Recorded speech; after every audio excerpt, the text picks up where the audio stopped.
What's up, Leo Freak Daddy Brown, the host of the Screw the Pooch podcast and also the host of the Classic Rock 92.1 morning show in Lexington, Kentucky. And look how lo-fi this is. I'm in my car. This is my studio. I'm scraping by. I'm trying to get out of a pooch groove that I've got going on right now. And if you enjoy what's going on here, I need your support. Really do. You won't miss your $5 a month. You can find that in your couch cushions, but it means the world to me. So support me over on Patreon. As I like to say, there are two types of people in the world. There are those who have screwed the pooch, those who will, and then a strange third kind that's willing to share. That's what this is about. Hopefully it's inspirational. Enjoy the podcast. Click the link below. Check out the Patreon page. I really appreciate the support. Thank you so much. I'm retired, so it's all informal. Yeah. But you're working most harder. Of the stuff that I'm doing, I'm on a bunch of boards, Lexington Clinic. I'm on a bank board. I'm the rising chairperson of the Governor's Scholars Program, the Fayette Education Foundation. A lot of stuff like that. It sounds like you're working harder in retirement than you ever did when you were working. Well, but it's at my own pace and timing. So that makes all the difference. Yeah. Well, you've been an involved guy for a long time, so there's that. So what would be your biggest pooch screw? Well, that's an interesting question. Yeah. And I would suggest to you that all of us, at whatever levels of success or without success, have plenty of those stories, and perhaps, if we're honest with ourselves, probably more of those stories than anything else. Yeah. Then the success. We got more of those. I would probably start, with the truism that I've been married 3 different times. So okay, that's not exactly a ringing endorsement of success, right? But in businesses, I've been I've been described as a serial entrepreneur all of my life, and in fact, my first venture was when I was in 5th grade, and I transcribed rock and roll lyrics for what started out as a nickel a shot, and I got so many folks wanting, not folks, other kids wanting me to do that, that I actually had to hire other people. I would write them down one time, and so I had a supply chain going, and I would pay somebody 3 cents. I'd get a nickel. I'd pay somebody 3 cents to transcribe multiples of it. So that was my first entry. So an illegal operation. You started initially by copying copyrighted material. Yeah, exactly. Exactly. That's a good point. Nobody's ever brought that up. You're right. Hopefully the statute of limitations is up on that, so we'll be I hope you're right. And I started a number of small businesses when I was in high school, and then carried over into my college days. One that particularly comes to mind was a thing called Telalarm. When I was a senior in high school, I was dating a girl who was a freshman, a big college girl at UK. And she complained a lot. She lived in the dorms. She complained a lot that her roommates and her hallmates on the dorm stayed up late at night and kept her up, and she had a hard time getting up in time for her early classes. And I said, well, I've got a paper route, and I'm an early riser anyway. I'll call you. Just tell me what time you want me to call you, and make sure that you're up. And she, I don't remember what it was, 6:30, let's say. And so I'd get up I'd be up every morning, and I would call her at 6:30 and wake her up. And she told a couple of her friends about that, and they asked if I would do that for them. And I said, my little brain said, well, there's a little business here. Yeah. So I recruited three of my best buddies, all three of us, seniors in high school, and said, look, this is a possibility for a business. And we printed up these flyers and we called our company Telealarm. And we put the flyers up all over campus at UK and at Transy. And before we knew it, we had 200 subscribers. Oh, good Lord. $5 a month. So, keep in mind, this was in the mid 60s. So that was a fairly significant amount of money. But Lord, we provided a service. We would call and wake them up, and we would tell them what the weather was for the day, and if there was any major news overnight, or the score of the UK basketball game the night good before. Lord. Or as a high school senior, you built this. Yeah, That's crazy. yeah. We were doing this, so it sounds like, wow, what a good idea, right? Mm-hmm. Well, if you dig into it, which we did not do, I did not. The first and most fatal flaw was that you had 4 senior boys in high school that you were requiring to get up every morning at 5 o'clock and to start making these phone calls. That wasn't going to work. Right. And and so we were covering for each other, and all sorts of things. Oh yeah. Then you have to realize that back in the 60s, all we had were rotary dial phones, and you could only make one call at a time. And inevitably, when you have 200 people who want to all get up within basically a 2-hour window, you can't make all of those calls. Yeah. When you're limited to, at best, 4 rotary phones that you share, all of us shared with our families, the landlines. Yeah. So Telealarm did not work as well as selling lyrics, let's say. Yeah. And what was interesting about that was we got paid in advance. So we went around, and when people, we'd sign them up, we'd take their $5. Well, we had $1,000, and it was in advance, and we split it up, of course, and spent it. Yeah, of course. And really quickly realized that we were going to have to refund all this money. So I had to go to my dad and borrow basically $1,000 that took me about a year to pay off.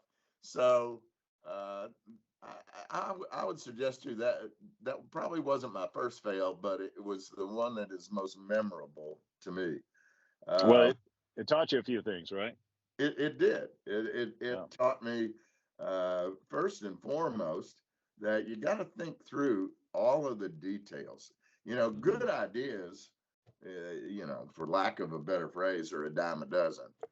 Sure. But their execution and implementation take a whole lot more than just, the light bulb moment. So, I learned from that that you got to pay closer attention to the logistics and the actual mechanics of making an idea come to life.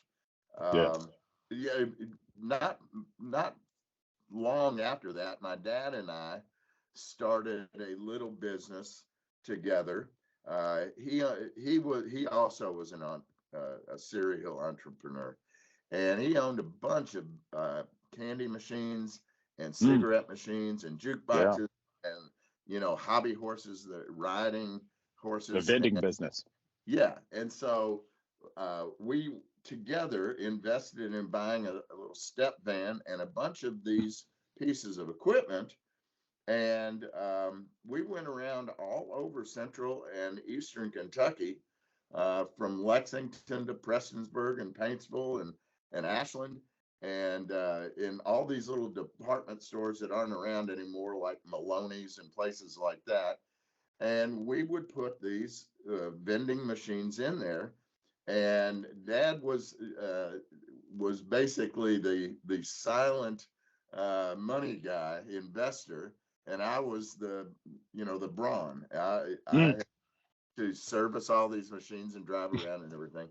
Well, that actually turned out to be a pretty good little business, Wow. um, and remained so for many years.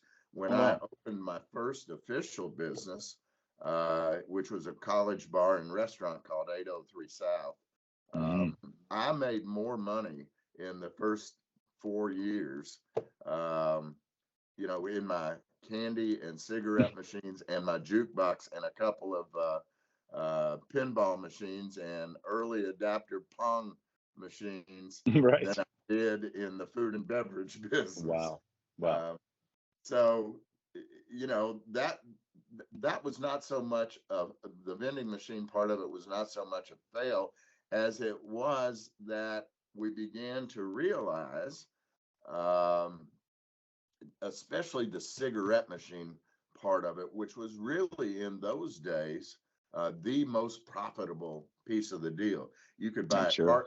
carton of cigarettes, uh, and a carton was 10, a pack of 10 Hmm. for $1, 25 for Camels or something. And Good then you'd Lord. sell them for 35 and 40 cents a piece in your machines. The problem with that was technology caught up with us. And then these things became electronic and they didn't need people to service them as much. But more to the point, the product itself fell into disrepute. And these days, I don't think you can find a cigarette machine anywhere. And the same thing happened with our jukebox, which was a cash cow. Mm. Um, but then vinyls and CDs came along and the electronics, and it was much more interesting for people. And you could put in a quarter and get 20 plays and that sort of stuff. Hmm. So they kind of Yeah. went away too. Wow. And you can't predict that. You never know where the technology is going to go. You got a That's great right. idea, something's rolling, and it's like, That, wow, it just went away. Kind of like well, when you're COVID takes right. your advertising dollars away. Yeah.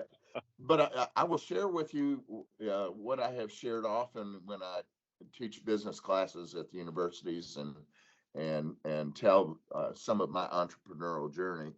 The biggest fail and um, the most difficult lessons I learned had to do with the creation of professional baseball business that I had starting in Lexington, Kentucky, with minor league baseball when I acquired a franchise and built a stadium and then expanded it. And we bought other franchises around the country and that sort of stuff. And the business itself was then and continues today to still be a significant legacy kind of industry, although I've sold out my interest over the years. Um, it really has been a great business. However, it was a very long journey to get the first project in Lexington up and running, and we had so many failures along the way. But what I learned was that if you're persistent and you keep going, you can find a path to success if there is one to be had. And we Yeah. worked on the advocacy for bringing professional baseball to Lexington from 1984 to 1998.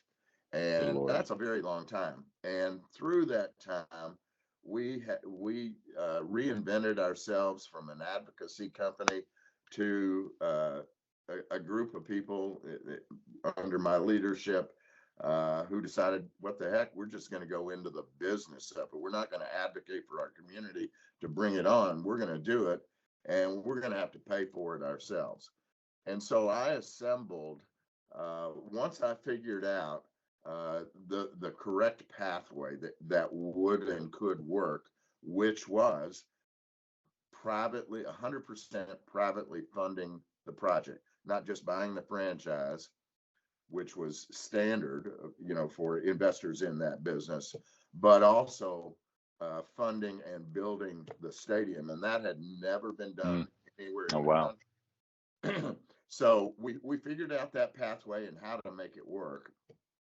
And I put together an incredible group of people I knew and didn't know with different skill sets to put this whole project together, to market it, to sell it, to actually literally construct it, build it.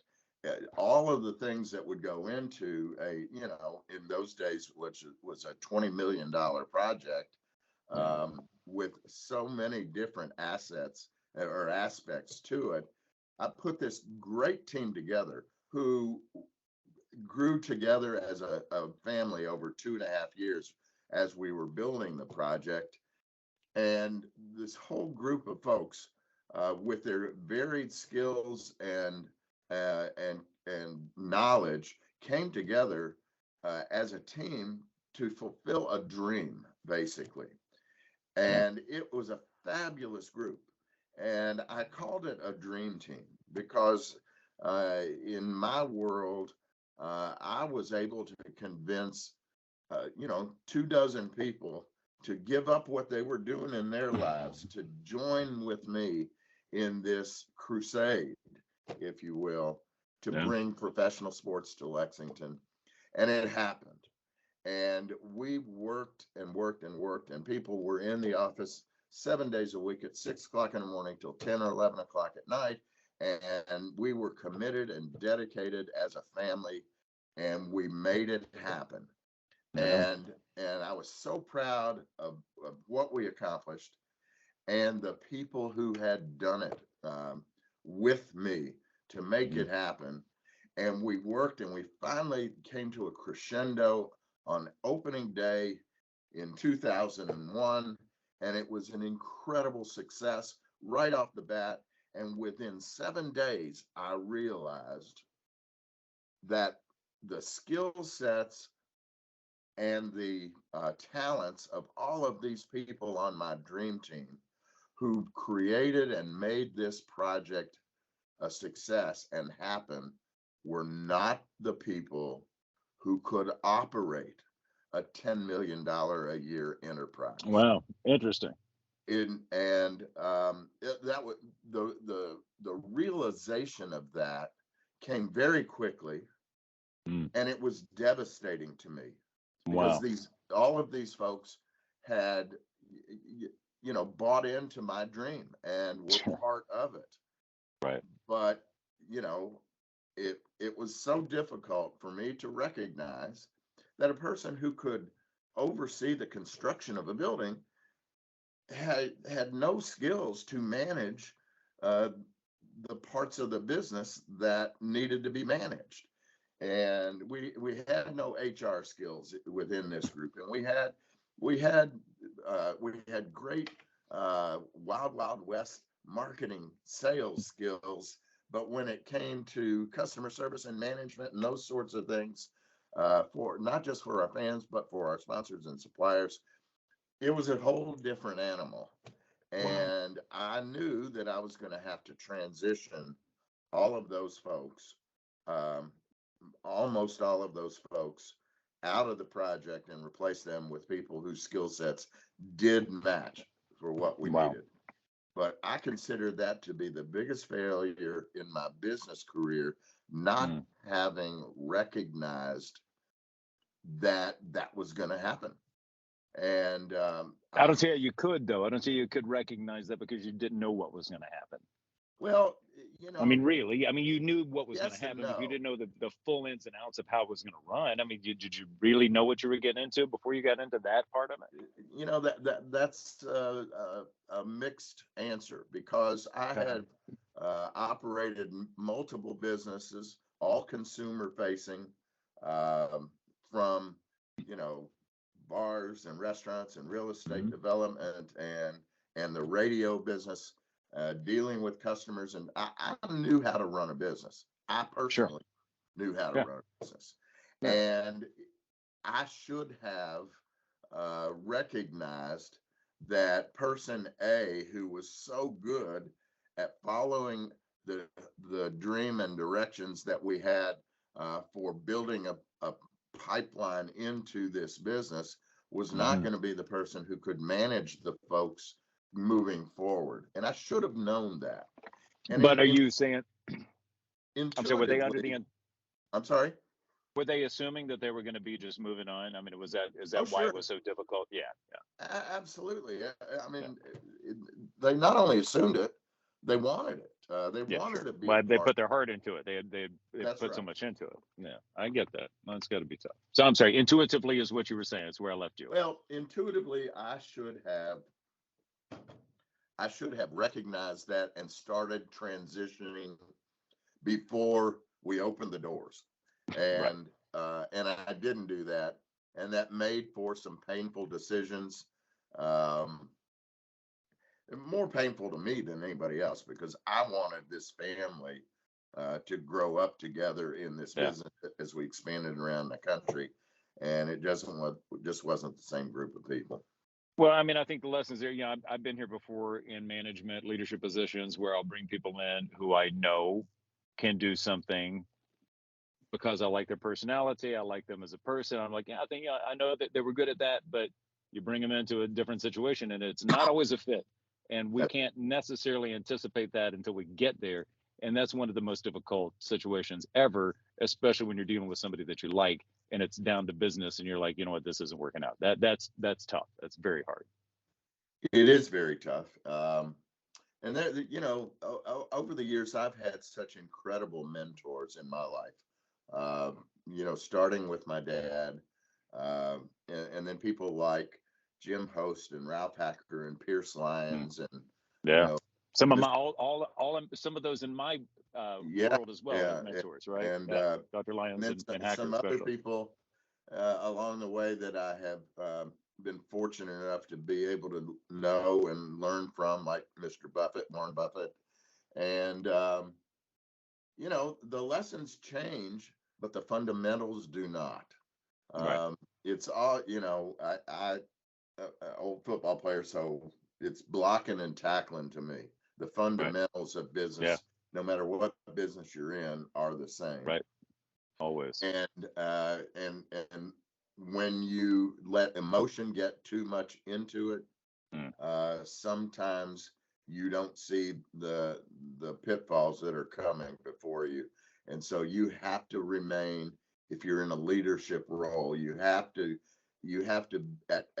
simultaneously be the most passionate person in the project and the most dispassionate person in the project Yeah. in order to make the right decisions. Yeah. And that's a hard lesson to learn. Yeah. The as we say, the line between love and hate is very thin. Well, it's the same thing in going through life and learning lessons. You need to learn lessons. You want to learn lessons, but boy, you sure don't want to learn those lessons. Yeah. Not that way. I will say Right. this: the times that I've had to confront individuals in a leadership position and ultimately let them go, which is always difficult. Yeah. 90+% of those guys and men and women I still have some sort of contact with, and it's completely fine now. Completely fine. Even though it was difficult at the time, they've come around to realize Leo's not a bad guy. He had a decision to make. He had to do what he had to do. Right. Well, again, you let your heart overrule sometimes. I will tell you, even in the Lexington baseball project, I made a terrible decision early on, but I was very passionate about it. And that was when I was raising money and bringing in investors to help fund the project. I made a commitment to myself as well as to the community that all of the investors were going to be local people. I didn't want any outside of Lexington or No. Central Kentucky folks involved in the project. I just didn't want it. That was a mistake because I ended up making some compromises along the way to those folks who were local, but probably weren't as good of partners as they might have been, and certainly not as good of partners as I turned down, who were just arbitrarily rejected because they weren't from Lexington. And Right. so, those are lessons that you learn also. Yeah. That when you let your heart rule, you become intransigent, and that in the long run is probably going to be detrimental to your ultimate goal. So, any chance of another marriage in your future?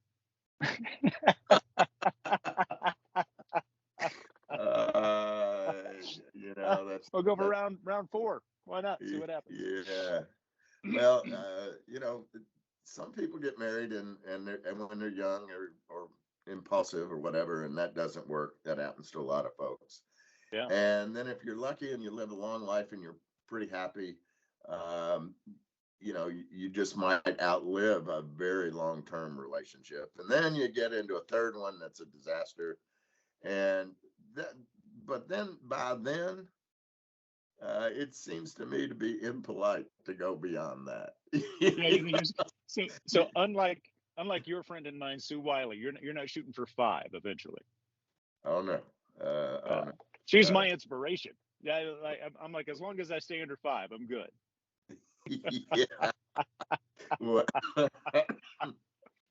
and she's she not wouldn't. My benchmark. No. And she would. I love and she's not ashamed to admit that number. No. Alan, it's always a pleasure, my friend. Thank you so much for hanging out. Really appreciate it. You too, Leo. Good to talk to you.